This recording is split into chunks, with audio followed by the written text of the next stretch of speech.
Hi friends, welcome back to PG news. Kuwait రాష్ట్రంలో భారత రాయబారిగా పరిమిత త్రిపాఠి ఈ రోజు బాధ్యతలు స్వీకరించారు. ఆమెకు విమానాశ్రయంలో deputy chief of mission Shri Sanjay K Muluka, Kuwait protocol విభాగం అధికారులు స్వాగతం పలికారు. కువైట్ చేరుకున్న తర్వాత రాయబారి త్రిపాఠి కువైట్లోని భారత రాయబార కార్యాలయంలోని శిలాఫలకం వద్ద భారత ధైర్య యుద్ధ వీరులకు నివాళులర్పించారు. దేశ సేవలో అత్యున్నత త్యాగం చేసిన అమరవీరులైన సైనికులకు ఆమె పుష్పగుచ్చాలు సమర్పించి వారి ధైర్యం మరియు అంకిత భావం ప్రతి భారతీయుడికి స్ఫూర్తినిస్తూనే ఉన్నాయని పేర్కొన్నారు. తన పదవీ కాలంలో మొదటి రోజున గుర్తు చేసుకుంటూ రాయబారి త్రిపాఠి మహాత్మా గాంధీకి పుష్పగుచ్చాలు వేసి నివాళులర్పించారు.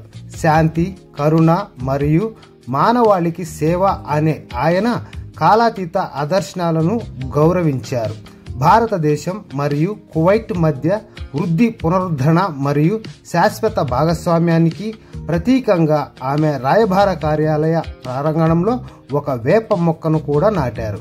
రాయబారి త్రిపాఠి బాధ్యతలు స్వీకరించడం భారతదేశం కువైట్ సంబంధాలలో ఒక కొత్త అధ్యాయానికి నాంది పలికింది. ద్వైపాక్షిక సహకారాన్ని మరింత పెంచుకోవడానికి మరియు రెండు దేశాల మధ్య బంధాన్ని బలోపేతం చేయడానికి ఉమ్మడి నిబద్ధతను ఇది బలోపేతం చేస్తుందని పేర్కొన్నారు. అయితే మొత్తం మీద మరొక రాయబారిని అయితే మనం ఇక్కడ చూసాము.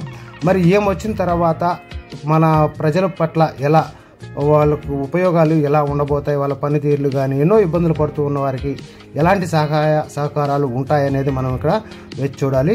ఛానల్ ఫాలో అవుతూనే ఉండండి మరి అన్ని అప్డేట్స్ కోసం friends. Thank you. Don't forget to subscribe, like, share. Thanks for watching.